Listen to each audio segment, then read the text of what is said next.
एक एक करके कि आखिर सिंधु जल समझौता है क्या, क्यों ये इतना इम्पोर्टेंट है। अगर इतनी बड़ी घटना हुई या उसके इस तरीके से पढ़ोगे तो समझ में भी आएगा और एग्जामिनेशन में क्वेश्चन। और पाकिस्तान के बीच में तनाव पैदा हुआ जिसके कारण से भारत सरकार ने ऐसा फैसला कर लिया कि हम जो सिंधु जल समझौता है उसको हम रद्द करते हैं। तो अब एग्जामिनेशन पॉइंट ऑफ व्यू से अगर हम बात करेंगे तो एग्जामिनेशन पॉइंट ऑफ व्यू में ये एक करंट अफेयर टॉपिक जो आपके 2-3 टॉपिक से मतलब जो आपका कोर टॉपिक उससे रिलेटेड है। लाइक कि आप ज्योग्राफी से रिलेटेड है क्योंकि इसमें नदी की बात हो गई। दूसरा ये आपका रिलेटेड है पॉलिटिकल साइंस से कि आपका एक इंटरनेशनल रिलेशनशिप है इसमें इंडिया और पाकिस्तान का, उसके बीच में बात हो रही है। तीसरा यहाँ पर होता है कि ये अगर हम बात करते हैं कि आप एक वार का मूवमेंट ले रहे हैं या आप इस तरह का एक मूवमेंट बन रहा है कि जो दो कंट्री के बीच में युद्ध होने वाला है या झगड़ा होने वाला है, तो जब झगड़ा या युद्ध होता है तो इसमें सबसे ज्यादा जो इफेक्टेड होता है वो इफेक्टेड होता है वहां का इकोनॉमी। तो ये इकोनॉमी से भी कहीं ना कहीं रिलेटेड होगा। ठीक है, तो एक टॉपिक, एक न्यूज कि भारत ने सिंधु जल समझौते को रद्द किया, ये आपको एग्जामिनेशन पॉइंट ऑफ व्यू से अगर आप देखोगे तो आपको कई जगहों पे क्वेश्चंस ये छोड़ देता है और एग्जामिनर जो है उनको मिल गया मौका आपसे यहाँ पर क्वेश्चन पूछने का। तो हम लोग इसको पहले समझेंगे एक एक करके कि आखिर सिंधु जल समझौता है क्या, क्यों ये इतना इंपॉर्टेंट है। अगर इतनी बड़ी घटना हुई और उसके बिहाफ में भारत सरकार ने ऐसा फैसला किया कि हम इस समझौता को रद्द कर रहे हैं, तो ये समझौता का आखिर पहले इंपॉर्टेंस क्या है क्या यहाँ पर, तो इसको हम लोग धीरे धीरे करके समझते हैं। अब यहाँ पर सबसे पहले समझो कि इंडस रिवर सिस्टम जो हम लोग बोलते हैं, जो नदी तंत्र, ध्यान से समझना कि नदी एक चीज हुआ, नदी एक नदी बह रही है, एक होता नदी तंत्र। नदी तंत्र में क्या हुआ कि यहाँ पे देखोगे तो जो सिंधु नदी जिसको हम लोग इंग्लिश में इंडस कहते हैं, ये एक नदी नहीं है, इसके साथ यहाँ पर झेलम, चेनाब, रावी, ब्यास और सतलुज, ये सारी नदियां मिलकर उसको उसमें मिलती है, इसीलिए इसको कहा जाता है नदी तंत्र। ठीक है, ये कोई एक सिंगल नदी की कहानी नहीं है। जिसमें इंपॉर्टेंट क्या रहेगा कि सिंधु जो नदी है वो आपका और जो सतलज नदी है वो आपका, ये दोनों आपका शुरू होती है तिब्बत में मानसरोवर से। अब मानसरोवर से ये चलती है, ठीक है, और बाकी जो नदियां हैं जैसे झेलम, चिनाब, रवि और ब्यास जो है ये आपकी इंडिया से ओरिजिनेट होती है। तो ये सब ओरिजिनेट होकर जाकर मिलती है और सिंधु नदी तंत्र कंप्लीटली बनता है। ठीक है, अब देखो यहाँ पे झगड़ा कहाँ से शुरू होता है। झगड़ा शुरू होता है जब भारत पाकिस्तान का बंटवारा हुआ। जब भारत पाकिस्तान का बंटवारा हुआ तो भारत पाकिस्तान के बंटवारे के टाइम में ज्योग्राफिकली बांट दिया गया भारत को, मतलब ज्योग्राफिकली ना बांटकर भारत को बांटा गया था धर्म के आधार पर कि जिस इलाका में मुस्लिम रहते हैं वो पाकिस्तान को चला गया, जिस इलाका में हिंदू रहते हैं वो हिंदुस्तान का हो गया। ठीक है, ध्यान से पॉपुलेशन को देख के बांटा गया था, ना कि ज्योग्राफी को देखकर। तो हुआ क्या कि जब बंटवारा हुआ तो बंटवारा इस तरीके से हुआ कि इस साइड पे जो पाकिस्तान वाला इलाका था, जो जो पाकिस्तान को गया, वहां पे मुस्लिम बहुत था। तो बंटवारा जब हो गया तो ध्यान से देखो इसको, तो ये सारी नदियां यहां से शुरू हुई या भारत से शुरू हुई।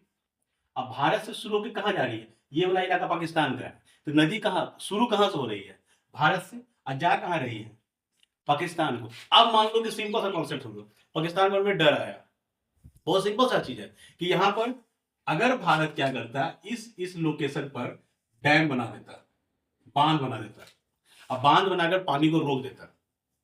ठीक, एक तो पानी रुक गया, इसको सिंचाई के लिए पानी नहीं मिलेगा, तो पानी रुका, इससे यहाँ क्राइसिस होगी।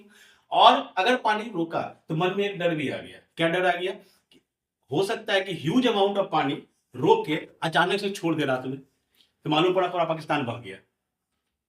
समझ में आ रहा है। तो इस बात का डर पाकिस्तान को शुरू से रहा कि भारत अगर चाहेगा तो हमको यहाँ पर रोक के, पानी रोक के, ठीक है, और इतना ह्यूज अमाउंट ऑफ वाटर है, उस वाटर को रोक कर अचानक से अगर रात में छोड़ दिया तो पता चलेगा कि रातों रात पूरे पाकिस्तान में बाढ़ आ गया, जिसको कंट्रोल करना मुश्किल है।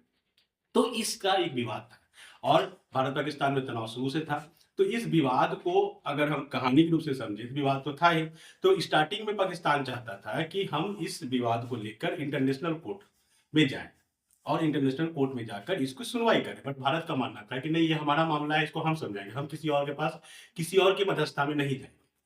तो भारत तैयार नहीं हुआ था। पाकिस्तान चाहता था, क्योंकि डर तो था पाकिस्तान को मेनली कि पानी का फ्लो कहाँ है, पाकिस्तान की तरफ।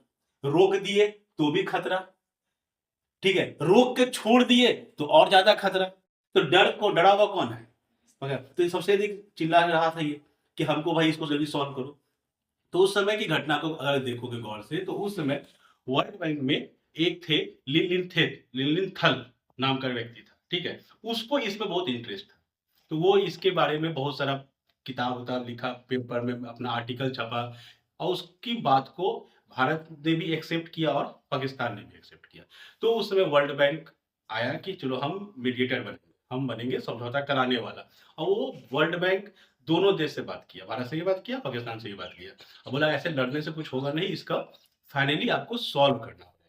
तो वहां पर जाकर भारत और पाकिस्तान के बीच में 19, अगर याद रखो डेट से बात करोगे तो 1960 में, ठीक है, 19 सितंबर था, 19 सितंबर में जाकर कराची में जाकर, ठीक है, एक समझौता होता है जिसमें भारत के तरफ से अगर नाम पकड़ो तो जवाहरलाल नेहरू थे उसमें भारत के प्रधानमंत्री, तो वो, और पाकिस्तान की तरफ से आयूब खान उस समय का कमांडर इन चीफ था, ठीक है। तो Ayub Khan commander in chief था, 1960 की घटना थी, कराची शहर था, कराची शहर में दोनों बैठे और दोनों ने एक सिंधु जल समझौता पर साइन किया। साइन क्या किया कि देखो गौर से देखोगे तो कितनी नदियां होगी, एक तो सिंधु हुई, दूसरी झेलम हुई, तीसरी चेनाब हुई, 4 रावी हुई, ब्यास 5 हुआ और सतलज 6 हुआ, टोटल 6 नदियां हैं। तो बोला बंटवारा कर दो 6 नदी का, 3 नदी तुम्हारा, 3 नदी इसका। तो इस साइड जब हम लोग मैप पढ़ते हैं, कैसे मैप पढ़ते हैं, ऐसे पढ़ते हैं, ये नॉर्थ है, ये साउथ है, इधर ईस्ट है, इधर वेस्ट है। तो बोला इधर जो 3 नदियां है ये हो गई पूर्ववर्ती नदी, मतलब ईस्टर्न वाला, ठीक है। तो ये ईस्टर्न रिवर जो है, यानी कौन कौन सा रिवर, एक हो गया रावी, एक हो गया ब्यास और एक हो गया सतलज, ठीक है। ये 3 नदी ईस्टर्न पार्ट में आई, तो बोला ये 3 नदी पर कंट्रोल रहेगा इंडिया का, ठीक है। और वेस्टर्न यानी वेस्ट की साइड में कौन कौन सा, इंदुस, झेलम, चेनाब, यानी इस तरफ आ गई इंदुस, झेलम और चेनाब, ये 3 नदी को बोला गया ये पाकिस्तान के हिस्से में गई, यानी कि 6 नदी का बंटवारा कर दिया कि 3 तुम्हारा 3 तुम्हारा, भाई लड़ो मत, ठीक है। और इसमें एक चीज और, तो भारत बोला कि यार नदी तो तुम दे रहे हो, ठीक है, जा रहा है मेरे यहां से, ओरिजिनेट हो रहा है, मतलब शुरुआत हो रहा है मेरे यहां से, तो मेरा कुछ तो हिस्सेदारी रहेगा। तो बोला ठीक है 20% इस पर तुम काम कर सकते हो, ये 3 तुम्हारा है और इस पर भी तुम 20% काम कर सकते हो। तो पाकिस्तान फिर यहाँ पर हल्ला किया, अरे फिर तुम काम जब कर ही देगा तो काम करने में तो क्या होगा, पानी पानी का क्या काम करोगे, डैम बना दोगे, उस पर कोई परियोजना बना दोगे, ठीक है, इलेक्ट्रिसिटी प्रोड्यूस कर दोगे, तो कुछ भी करोगे तो पानी को तुम रोकोगे ही, तो फिर तो खतरा मेरे पर है ही। तो वहां पे कंडीशन हुआ कि ऐसा कोई भी स्कीम लोगे जिसमें वाटर के फ्लो को रोका ना जाए, ठीक है। तो जो आज के डेट में विवाद होता है, 2003 में विवाद हुआ था, 2006 में विवाद हुआ था, 16 में विवाद हुआ था, विवाद का वजह यही है मेरे कि पाकिस्तान बीच बीच में हल्ला करता है, पानी रोक दिया गया, पानी रोक दिया गया वहां पर। अब भारत बोलता है हम तो परियोजना चला, जैसे मान लो किशन गंगा परियोजना, तो किशन गंगा परियोजना जो चला तो उसमें इलेक्ट्रिसिटी के लिए वहां पर प्लांट लगना था, तो ऑब्वियस बात है डैम बनेगा, और डैम बनेगा तो पानी रुकेगा ही रुकेगा, तो विवाद लगातार चलता रहा। तो यहाँ पर दिया इस तरह से, पहले बंटवारा समझिए कि हम लोग रावी, ब्यास, सतलज इंडिया का पार्ट हो गया, इंदुस, झेलम और चेनाब जो है वो पाकिस्तान का हो गया, लेकिन उसमें 20% हिस्सेदारी भारत की भी रहेगी, ठीक है। तो समझ में आया, क्वेश्चन का प्रॉब्लम ये है कि नदी से दिक्कत कहां पर है, दिक्कत है अगर हम यहाँ पर रोक दे पानी तो एक झटके में इस तरफ सूखा भी पड़ सकता है और एक झटके में इस तरफ बाढ़ भी पड़ सकता है, तो खतरा उधर हमेशा है। और जो घटनाएं हुई भारत अपने मतलब उसके बदले में ये एक्शन आराम से ले लिया। तो ये है आपका सिंधु जल समझौता कि क्यों हुआ, कब हुआ, कैसे हुआ। अब इसको घटनाक्रम को अगर एग्जामिनेशन पॉइंट ऑफ व्यू से हम बात करते हैं तो एग्जामिनेशन पॉइंट ऑफ व्यू से क्या क्या हमको मिल गया, यहाँ बहुत सारा मटेरियल मिल गया। अगर सिंपल सा एग्जाम पूछ रहा है, मान लो कोई सिंपल एग्जाम है तो उसमें क्या पूछेगा, कब हुआ था, कहाँ हुआ था, कौन साइन किया था, ये सिंपल बता दिया, 19 सितंबर 1960 में हुआ, कहाँ साइन हुआ, तो कराची में हुआ, किसने साइन किया, जवाहरलाल नेहरू और आयूब खान ने साइन किया, ठीक है। अगर डीप में जाना चाहते हो तो ये नदी तंत्र क्या है तुम्हारा, क्यों इसको हम नदी तंत्र बेसिन क्यों कहते हैं, रिवर बेसिन कहा जाता है इंग्लिश में कहो तो रिवर बेसिन। रिवर और रिवर बेसिन में क्या अंतर हुआ, क्योंकि रिवर बेसिन मतलब क्या हुआ कि 3-4 नदियां मिलकर रिवर बेसिन बनाती है। अगर ज्योग्राफी के पॉइंट ऑफ व्यू से देखोगे तो देखो यहाँ पे एक खतरनाक तुमको क्वेश्चन इसी चीज को पूछते हैं कि जैसे इसमें पूछे इस मैप को भी बनाया और सामने मैप सब कुछ है, एक क्वेश्चन पूछ देगा, बताओ ऐसी कौन सी नदी है जो भारत में ओरिजिनेट हुई और भारत में ही खत्म हो गई। तो देखो गौर से, ब्यास को भारत में शुरू हुई, अब भारत में ही वो सतलज से जाके मिल जाती है, यानी ब्यास नदी पाकिस्तान की साइड कभी गई ही नहीं। ब्यास जो है पाकिस्तान कभी गई नहीं। तो एक ऐसी नदी जो भारत में ओरिजिनेट हुई और भारत में ही खत्म हुई, तो वो नदी कौन सी थी? तो हम फिगर देके समझ में आ रहा है कि वो नदी मेरी ब्यास थी। तो एग्जाम में यही क्वेश्चन आपको दिखेगा, आप वहां पे चौक जाइए तो हम पढ़े नहीं, आप देखे हैं सब कुछ।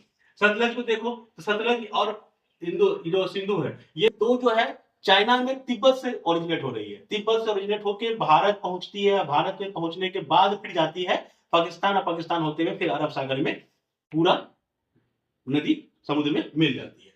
ठीक है, तो इस तरह से तुमको क्वेश्चन मिलेगा। यहाँ पे और चीज देखो, जैसे यहाँ पे दो नदी है, झेलम और चेनाब, दोनों आपस में आके यहाँ पे पॉइंट की ज्योग्राफी का पॉइंट ऑफ व्यू से इसको कहा जाता है दोआब, इसका नाम है दोआब।